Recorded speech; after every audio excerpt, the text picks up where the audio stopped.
It is the 20th day of April 2022. Good evening and welcome to Newswatch and Hope TV, where you look and live. I'm Tess Njenga and our sign language interpreter is Boniface Mureithi. Let's kick off. The race for Nairobi governor's seat continues to elicit mixed reactions following the entrance of Equity Group commercial officer Polycarp Igathe through the Jubilee Party. Igathe's entry is already creating cracks in the Azimio la Umoja Oka coalition party after Westlands Member of Parliament Tim Wanyonyi, who is vying for the governor's seat, maintained that he is still in the race and ODM should hand him a direct ticket.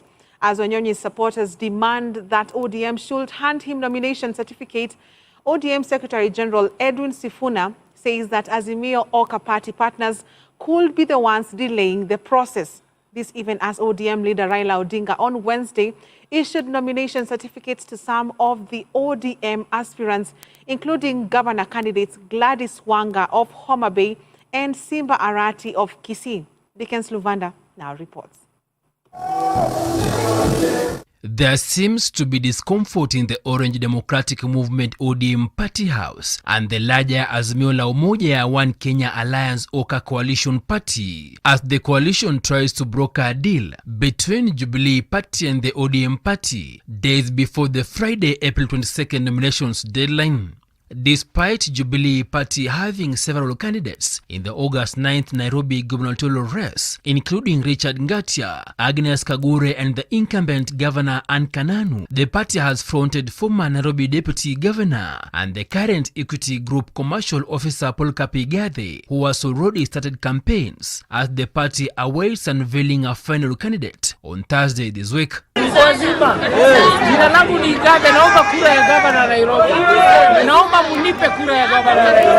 The move has caused tension not only amongst the Jubilee Party Nairobi governor candidates, but also in the larger Azimio Oka coalition, following reports that Igathe is receiving support from President Uhuru Kenyatta, the Jubilee Party leader and Azimio Oka chairman.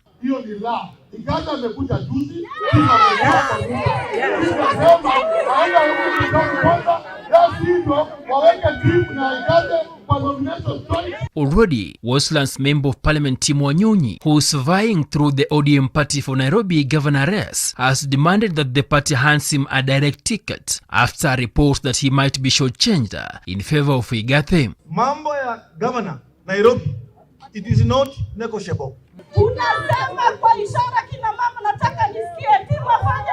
Wanyonyi's supporters and ODM allies addressed the press in Nairobi on Wednesday, where ODM Secretary General Edwin Sifuna, who is also the ODM Nairobi senatorial candidate, claimed that failure by ODM to hand Wanyonyi a nomination certificate is brought by other Azimio member parties.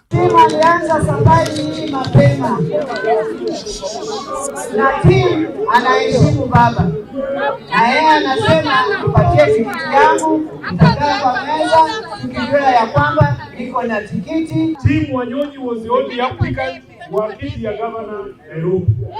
Shida ya kutompea ticket si ndani ya ODM. Ni rafiki zetu ndani ya Azimio wanasema tungoje kwanza, sijui wanaongea. Mimi mwenyewe ni Secretary General na ticket yangu ya Senate haijakuja. During the press address, former Nairobi Town Clerk Philip Kisia, who is also vying for Westlands parliamentary race under ODM party, led a group of leaders from the larger Luhya community, where they maintained that the Nairobi Senate and governor positions, including some parliamentary and MCA seats, and also the top ministry positions, be occupied by the members of the Luhya community. We further demand that the following ministries be given to the community. Number 1, finance and economic planning. After all, we know how to look for money. Look after money and look for money. Number 2, the Ministry of Health. Number 3, roads, public works and transport.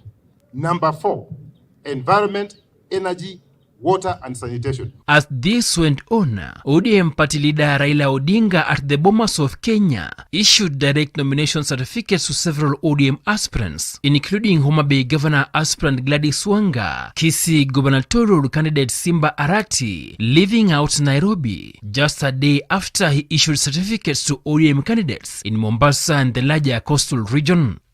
Deacon Sulvanda, Hope TV Newswatch.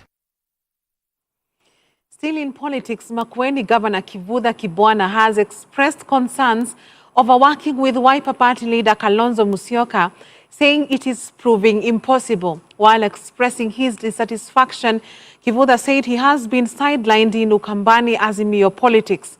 Kibwana alluded that he will now take a back seat in the Azimio la Umoja One Kenya alliance following party conflicts. The Makueni governor's sentiments follow utterances he made last week, in which he urged Musyoka to endorse inclusivity in the Ukambani region, underlining that all parties backing Odinga's presidential bid should be allowed to campaign for the former premier without facing any resistance from other coalition members, irrespective of past differences.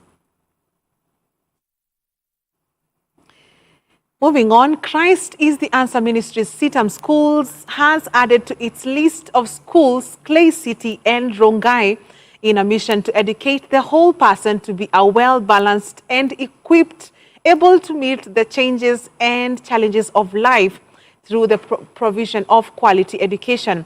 Speaking during the commissioning of the two schools at Sitam Parklands, Sitam presiding Bishop Callisto Odede said Sitam Schools is committed to have an education system that is fit, meaning formational, informational, and transformational.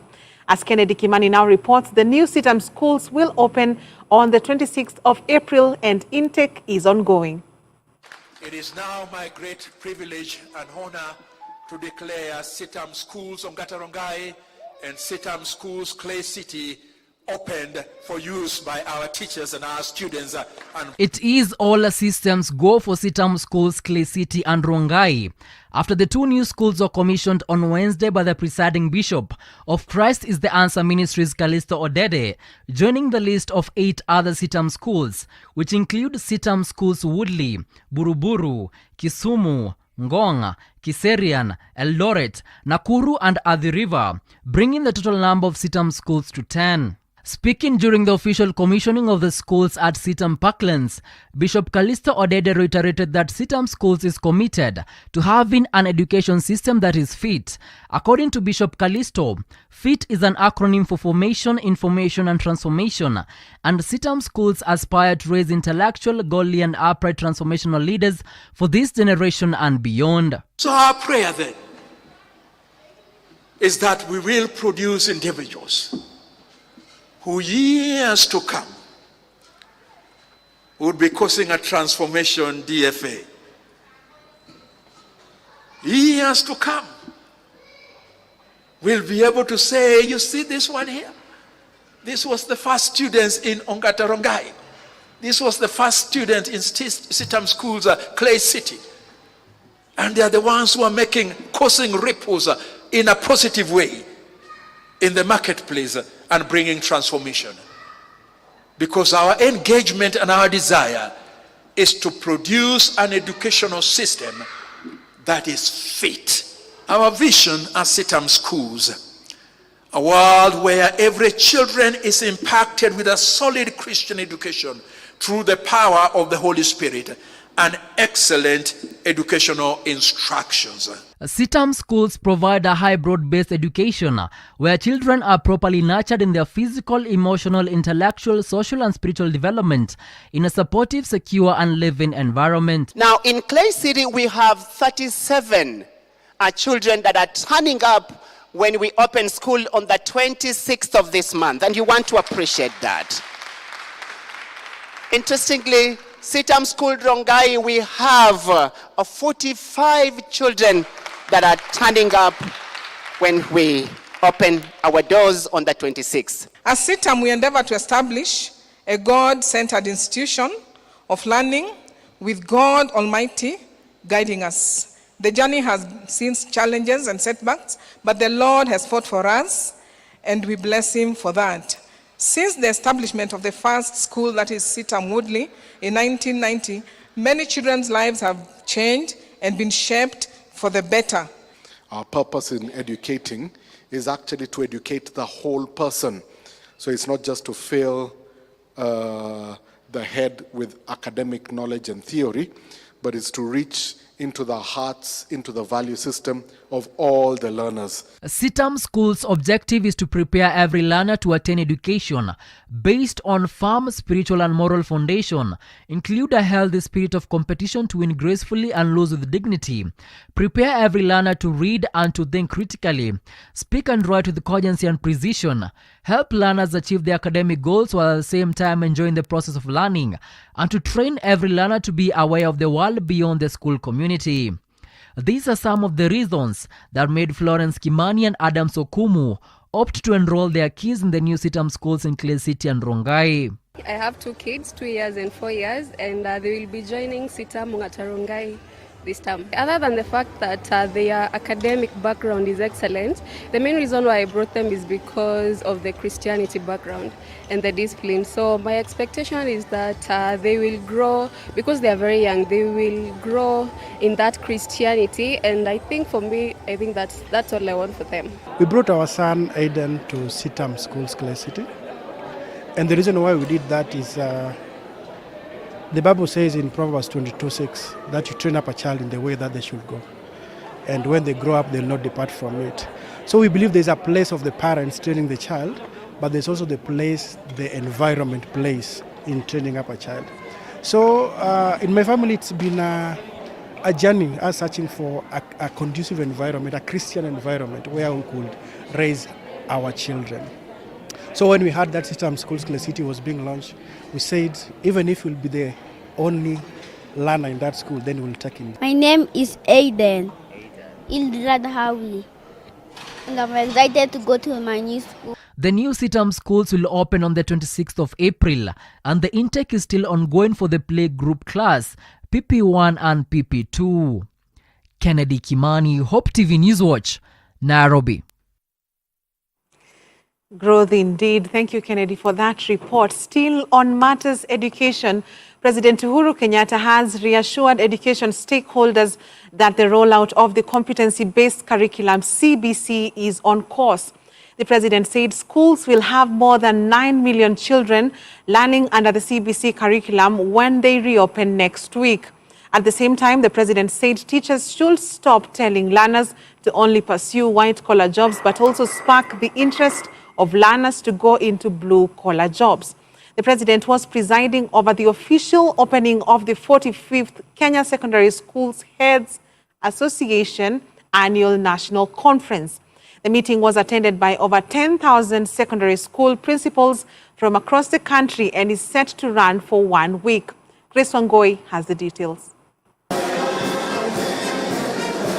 After a 2-year hiatus due to COVID-19, the Kenya Secondary Schools Heads Association, KESHA, annual conference resumed on Monday with over 10,000 secondary school heads in attendance. President Uhuru Kenyatta, who presided over the conference, emphasized on the importance of the competency-based curriculum, which has been praised for its provisions to nurture talent and grow skills of learners. Uhuru called on teachers to encourage learners to embrace skill-based professions instead of only relying on white-collar jobs. CBC.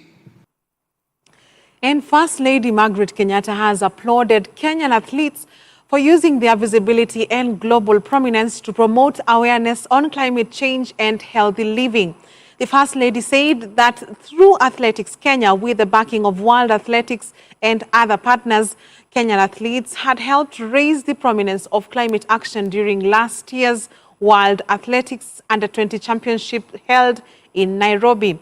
The First Lady spoke at State House, Nairobi, when she received a replica relay baton from Athletics Kenya President Jackson Tuwei for her stewardship as the patron of last year's World Athletics Under-20 Championship. The baton given to Athletics Kenya during the signing of the United Nations Framework Convention on Climate Change in August 2021 for delivery to the First Lady is also in recognition of Kenya's leading role as a global green sporting destination. It's my distinct honor to be receiving the World Athletics Baton for Sport for Climate Action in this afternoon ceremony. This is an extension of the honor of serving as patron of the World Athletics Under-20 Championships. I applaud the commitment of the Ministry of Sports, Culture and Heritage, Athletics Kenya, and the entire athletic fraternity for ensuring that athletics remains the #1 sport that continues to raise our status as a global powerhouse in track. It therefore comes as no surprise that Athletics Kenya is recognized as one of the leading athletics federations in the world, to become the first World Athletics member federation to sign the United Nations Framework Convention on Climate Change, UNFCCC. Congratulations for this significant milestone and achievement.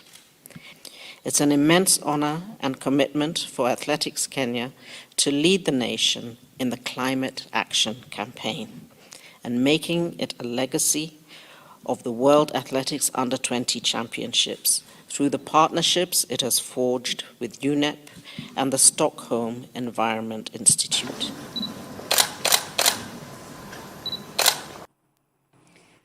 A widow has succumbed to serious injuries inflicted by an unknown assailant who sneaked into her house during the daytime at Koroba Village, Isena sub-location, Nyamache sub-county. The 60-year-old was rushed to Keroka sub-county health facility after family members found her unconscious in her living room and took her to hospital where she died. The family condemned the vicious attack and subsequent death, attributing it to a land dispute. According to Damaris Kwamboka, who is the deceased sister, her sister had marks of strangulation on the neck and fresh wounds on the chest. Kwamboka said the deceased identified the assailant and has petitioned the government to go for the alleged killer. Wakati walinipigia simu nilikimbia kutoka kwangu Ramasha nikakuja kumwona dada yangu.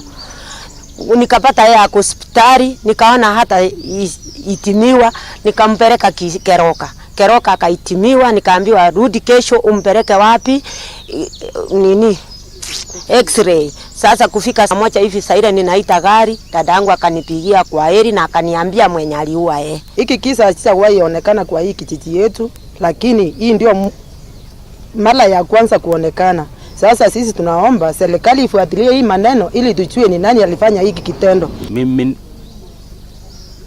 na familia yote tunalaani hiki kitendo na hatujawahi ona kitendo kama hiki. On that unfortunate note, let's take our first break on Newswatch tonight. We'll be back with much more, so don't go too far.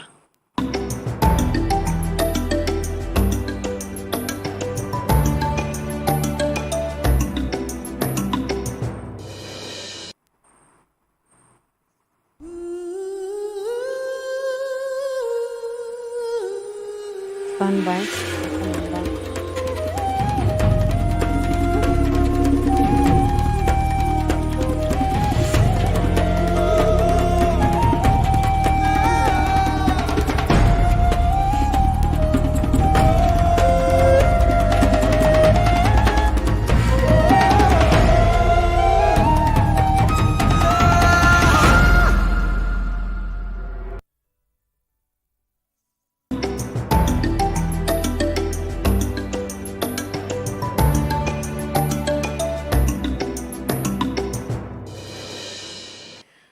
Welcome back. Let's continue. The move by Democratic Republic of Congo, DRC, to join the East African community makes the region the largest business bloc in the continent.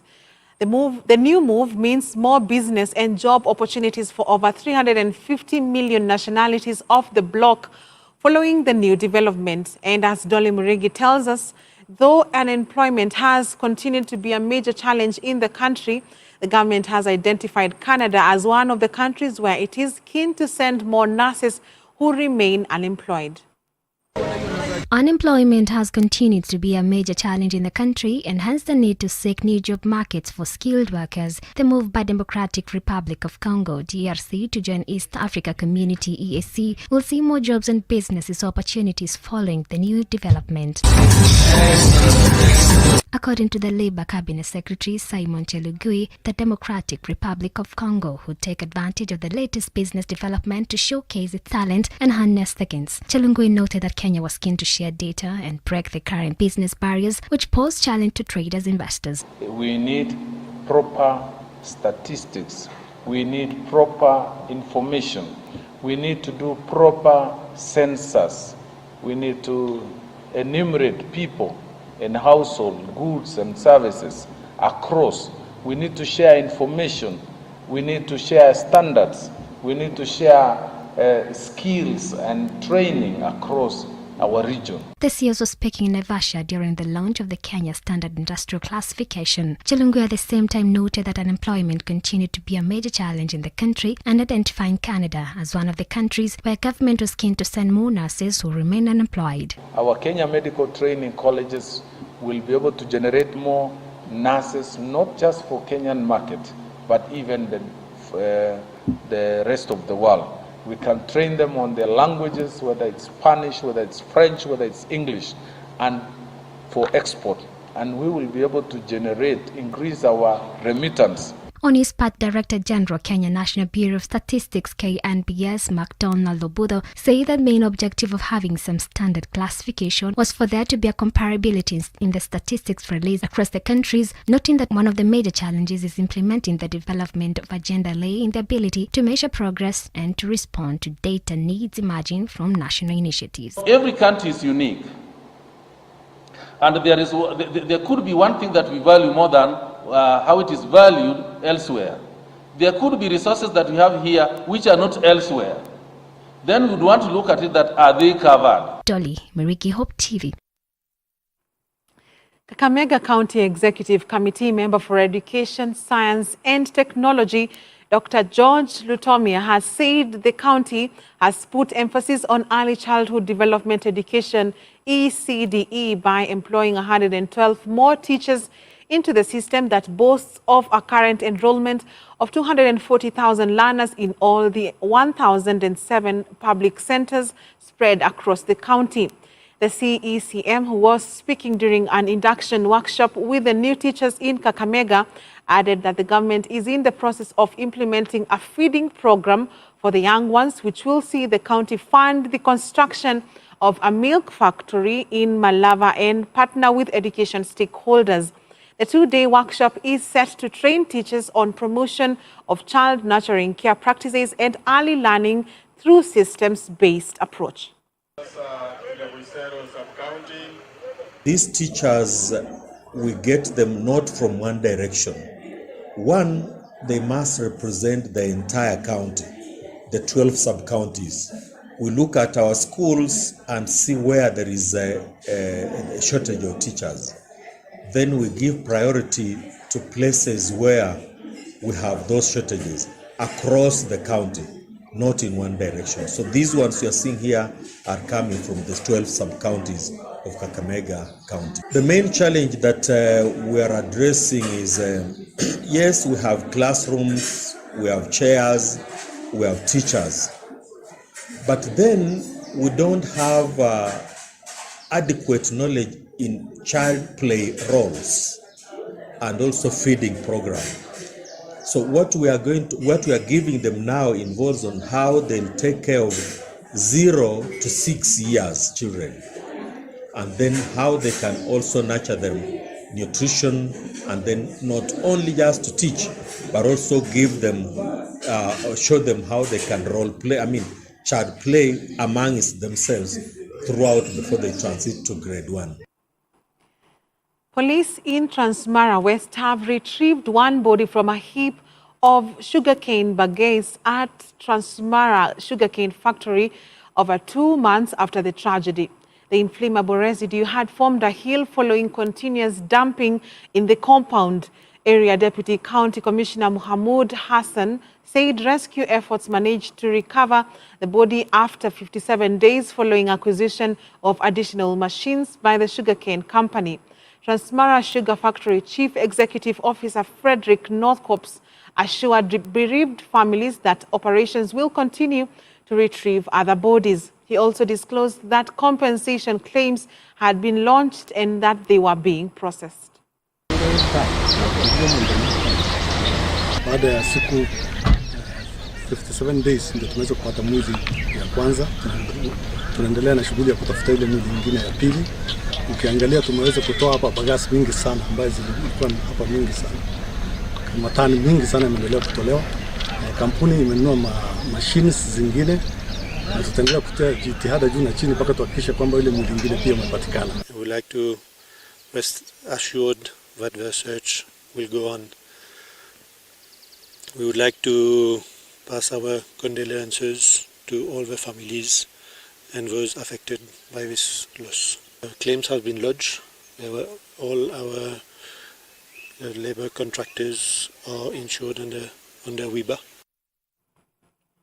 Over 4,000 small-scale farmers in Kakamega County will benefit under a new complaints portal that uses mobile and smartphone applications to have farmers access a complaints platform. Transparency International is doing away with manual filing of complaints, and is seeking to ensure that the farmers in the county become digitally connected with the ability to access instant and inclusive complaints and report system through their phones. Speaking at the Golf Hotel in Kakamega during the launch of Uwajibikaji Mashinani, an online website application that allows users to lodge complaints by filling details on a form, the regional manager of TI Kenya, Elizabeth Duya, said the unique complaint system using smartphone applications was targeting small-scale farmers who have faced challenges when it comes to accessing and benefiting from government-based programs.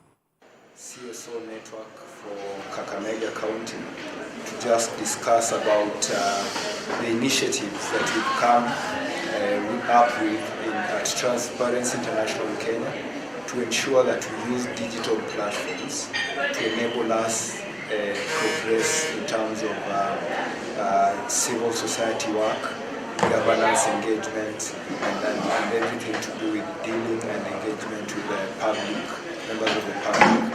Because we are in a rural community, most of the grassroots women do agriculture for livelihood and also for enhancing food security at their family level. So today we were here learning about the digital platform that Transparency International has been using to ensure that when people have complaints around issues of accountability in budgeting or in how resources are spent by the county government, they can actually have a place where they can send their complaints to be received by these institutions so that these issues can be addressed. This project is being supported by JZ, as I said, in Uasin Gishu County, in Turkana County, and Machakos County. So in Kakamega, we are focusing on agriculture sector, and we are just looking at agriculture sector as a very critical sector in terms of enhancing food security, and we are focusing on transparency in this sector. How are finances being managed in the agriculture sector to promote or enhance food security in Kakamega County? Now, across our borders, victims of devastating flooding in South Africa's hard-hit province of KwaZulu-Natal have started to rebuild their homes and their lives. Close to 4,000 homes were destroyed and more than 40,000 people displaced by the floods and mudslides caused by prolonged heavy rains last week. On Monday night, South African President Cyril Ramaphosa declared a national state of disaster in response to the flooding, and his government has allocated $67 million to help those affected by floods that have killed at least 448 people in the eastern city of Durban and surrounding KwaZulu-Natal. And the International Criminal Court president has urged Guinea-Bissau to become a member as proof of the unstable West African nation's commitment to peace. The ICC president said he has come to request the former Portuguese colony to sign the Rome Statute, which is the court's founding treaty. The president said they now have 123 member states of the International Criminal Court, including almost all members of ECOWAS except Togo and Guinea-Bissau. that the ratification of the Rome Statute of the International Criminal Court is a signal of commitment to peace, security, and the rule of law. Guinea-Bissau's president, without giving much detail, promised to consider the ICC request. Let's take another break. We will be back with business news.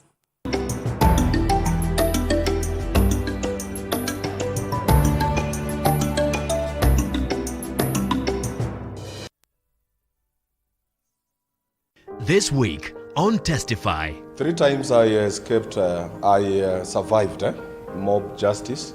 The last one was around Gomongo, and that was the worst of it all. That one, it was a total preservation from God, because I remember me lying down there, and then I heard them saying, "Let a tire." And then they brought the tire, and they said, no, we need also to have a petrol. Only on Hope TV, where you look and live.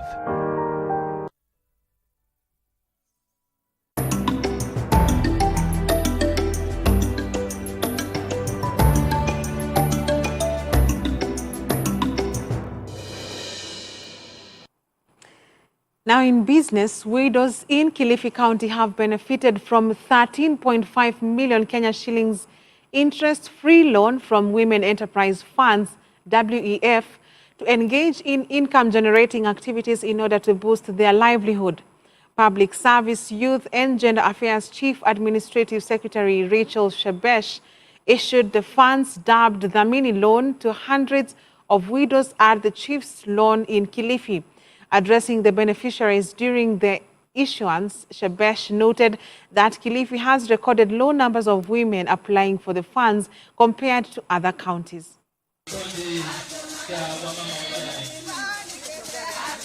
Tunapeana leo milioni 13. 13 milioni. Mimi ningependa kama tunaenda mahali ingine kupeana pesa ingine, nisistuke kwamba kwa sababu next week tutakuwa Meru, tutakuwa Siaya, ati Kilifi tulipeana 13 million, lakini mkiniona TV next week msikie Shebesh alipeana pale Siaya alipeana 50 billion. Mseme na kwa nini sisi tulipewa 13 million? Kwa sababu ya wale wa mama groups ambao mmekuja kuchukua pesa. Kwa sababu hii pesa ni nyinyi wa mama ambao mmefanya nini? Mumeapply. Ni kweli ama si kweli? Kwa hivyo leo mimi nataka kuwafanya wafanye kazi wa serikali. Kwa sababu hiyo pesa mmechukua ni ya serikali. Wa mama mnajuana. Ladies wa maendeleo mnajua mahali widows wako. Tafadhali leo usilale bila kuambia mama mwingine ambaye hayuko kwa group yako. Na kama hawajakuja pamoja kama group, si utaonyesha vile group inatengenezwa haraka haraka 1 minute. Si ndio ni kwenda kwa chief. Wamama wanashikana, group inaformiwa, mnaenda Women Enterprise Fund, mnaita hawa officers wetu. Ile project yetu tukawa kidogo tuko chini kimapato, na ndio tukaamua kuomba mkopo kwa shirika la WEF. Tulipita katika hiyo loan ya kwanza ya 100,000 tukaipokea, na katika kule kuendelea tukaona pia bado tunahitaji ili tuendelee zaidi, na tukaomba tena mkopo wa pili wa 200,000. Last week tukapokea loan yetu ya 200,000. Tunashukuru sana wanafamilia wa WEF, maana mmetuwezesha haki vijana wetu wa sehemu zile. Wengi wamepata ajira kupitia hii project yetu.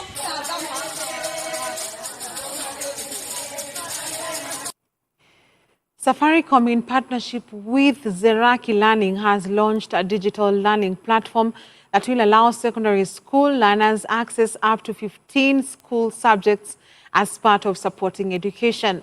The service, which will be accessible to learners through monetary subscription, will give an opportunity to learners to watch online classes, go through educational videos, take tests, and be able to track their performance.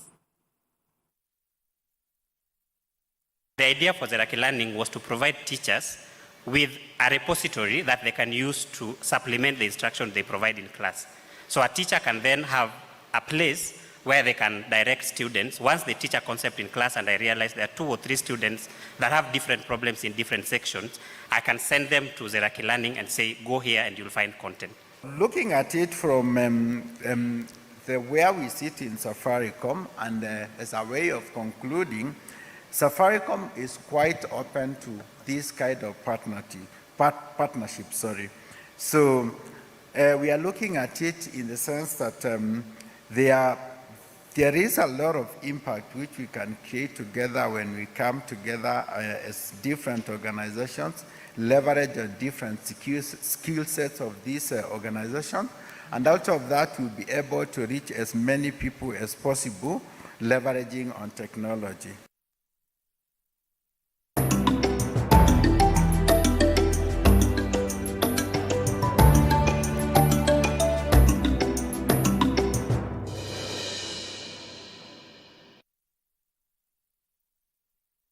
Now in sports, Kenya has been placed in Pool C alongside Burundi, Namibia and previous hosts Cameroon in the 2023 Africa Cup of Nations qualifiers.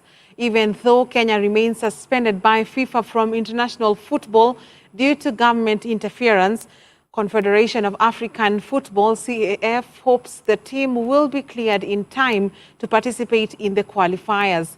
The 2 top teams in each pool will proceed to the finals in June next year.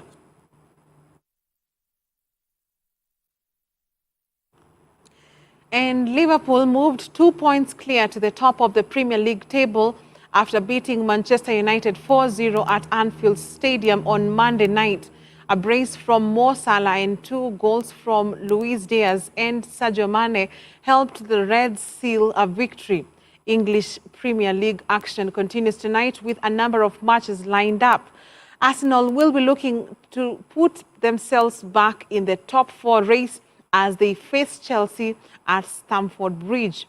Manchester City will face Brighton while Everton takes on Leicester City.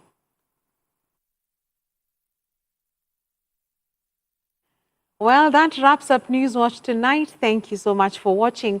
I'm Tess Njenga and our sign language interpreter is Boniface Mureithi. Let's do this tomorrow, same place, same time, God willing. Have a good night and God bless you.